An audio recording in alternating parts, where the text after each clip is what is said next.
Hello everyone, and welcome to the Adviseable Advantage Property News Update. So far, house prices are reacting well to COVID-19. Property sales are still occurring, albeit in a reduced number, with demand and supply falling proportionately. So the number of buyers has fallen, but so has the number of sellers. Sellers are not resorting to distressed sales, which are typically seen during a recession, which of course technically we're not in yet.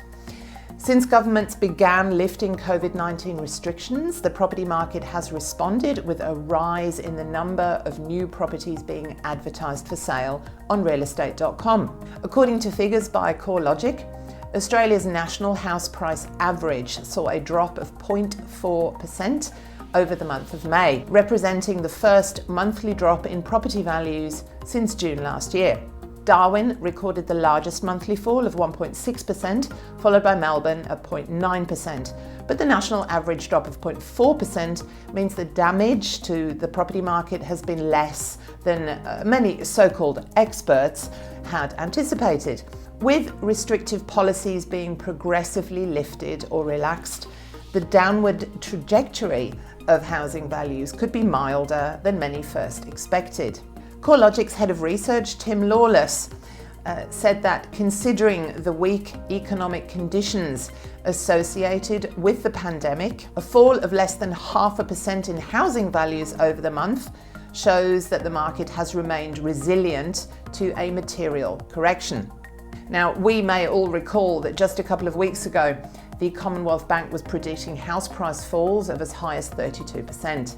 So, as I said just now at the beginning, there are indications that the property market is already starting to pick up. CoreLogic's estimate of sales activity rebounded by 18.5% in May. A rise in consumer sentiment also generally means that the housing market activity will heat up. ANZ Bank's weekly consumer confidence index has risen for 8 weeks in a row. Rising level of consumer confidence is also seeing a lift in listing numbers and improvements across the auction markets. However, the long-term outlook is still looking uncertain, of course, given that the government stimulus payments will end at some point, and repayment deferrals that any mortgagee has taken advantage of will, of course, also expire. When these policies do expire, housing values could come under some additional downward pressure if the economic conditions haven't picked up towards the end of the year. We will need to wait and see.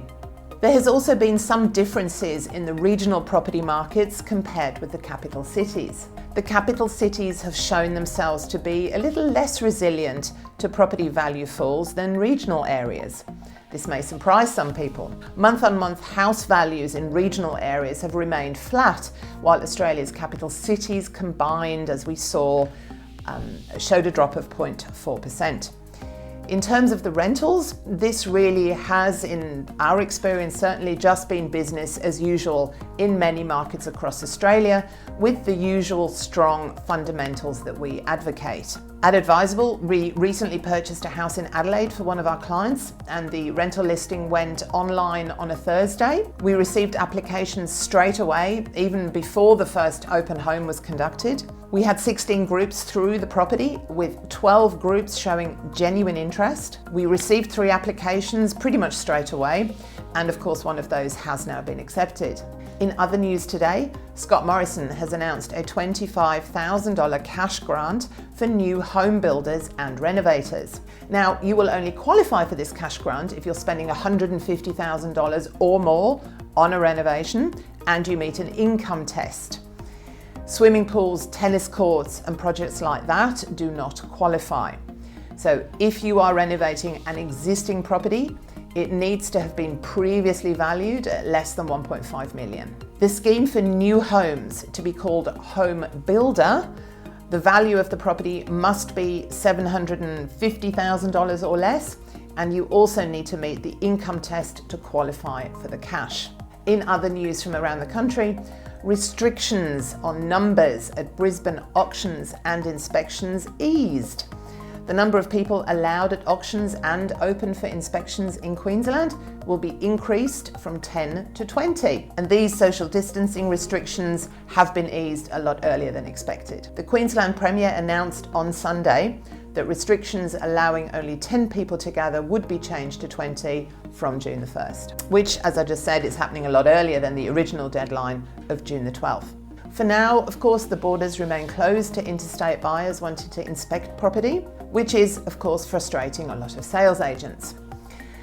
The Queensland Government plans to lift restrictions to interstate travel on July the 10th. Please subscribe to our YouTube channel so you don't miss out on area reports, webinars, and all further news updates. Leave me a comment below. Let us know if you have any questions or concerns, anything to do with your property buying. And please check out our website for more details on our services and how our advisors and buyers agents can help you. And I will see you soon. Bye.